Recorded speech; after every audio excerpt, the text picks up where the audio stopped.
Hey there guys, it's Connor here with Chrome Designs and thank you for watching this video.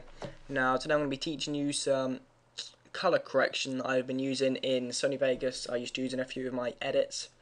I'm just going to be showing you what effects we'll be adding. So if we just go here, this is the default clip.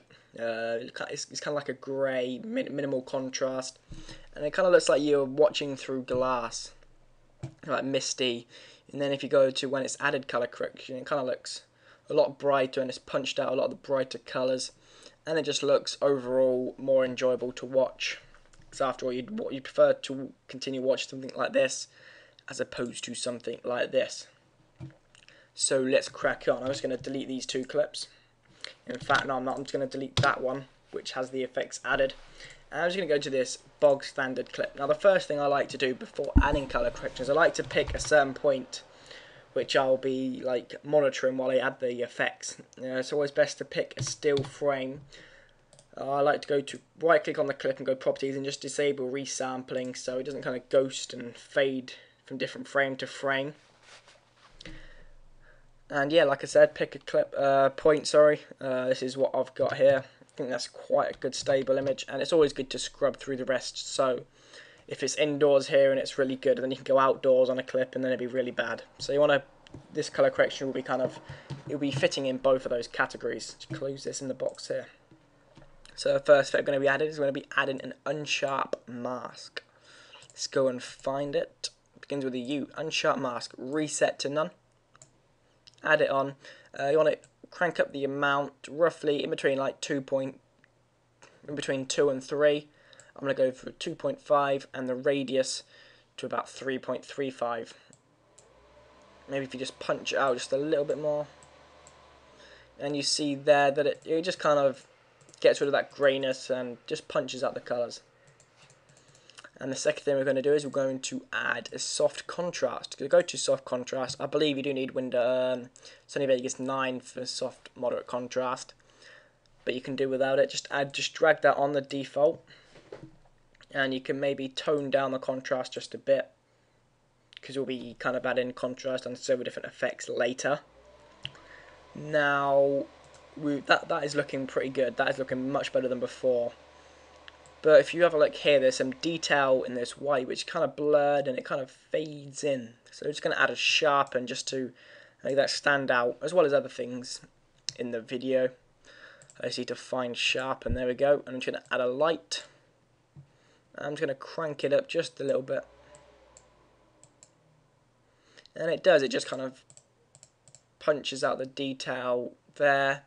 However, the map can maybe look a little bit tacky and etchy, so just maybe lower it down just a little bit, so it kind of like moderates between the two. And we could go ahead and maybe add a curves, so go up to C, color curves, reset to none, drag it on, and just add it, drag it up, mess about with it, drag that up, just create a bit of contrast, nothing too extreme, otherwise when it gets to dark places and maybe in a dark map you will not be able to see much. And that is looking good. Now I think the final thing that we should do is maybe add a color corrector. Now if you go into the color correctors here, if you change the high, change to bright blue, it will start to change the light areas as it's in the high. So all the colors that are high and like white, for example, it will change them. So I like to make this just a little faint blue, maybe not as strong, something like that, just to kind of bring it out a little bit more. And on the low, I like to drag it up to the orange. Maybe not that much, just a little bit. You kind of got orange and blue, two different contrasts. I don't really mess with the middle, because that's like the middle colours and it kind of applies to everything. I suppose you can maybe add a little bit of blue. A little bit more. And that is about it. That is looking quite nice. Much more enjoyable than before. Here we go. Maybe just go over to where it shoots the RPG. Oh, this clip is not by me, by the way, guys. I downloaded it from somewhere. I can't remember, to be honest. But go back, find that frame again. And what you could do is add Studio RGB to Computer RGB. And it will just kind of punch out that colours a little bit more again. It can maybe dim black parts, but overall it looks quite nice. Now you can use this color correction. You can take out a few things, you can add your own few things, but I think this looks quite nice, and it's kind of basic, but as well at the same time it's kind of enjoyable and colourful. Yeah, I suppose it is colourful. And I always explain what I've just produced to you guys, even though that you have got the big preview screen here in best full. I don't know why I do that. Anyway, on that note, I'll probably leave. Thanks for watching this video, guys. Hope you learned something about colour correction. You're more than welcome to use it. And I'll see you guys soon. Bye.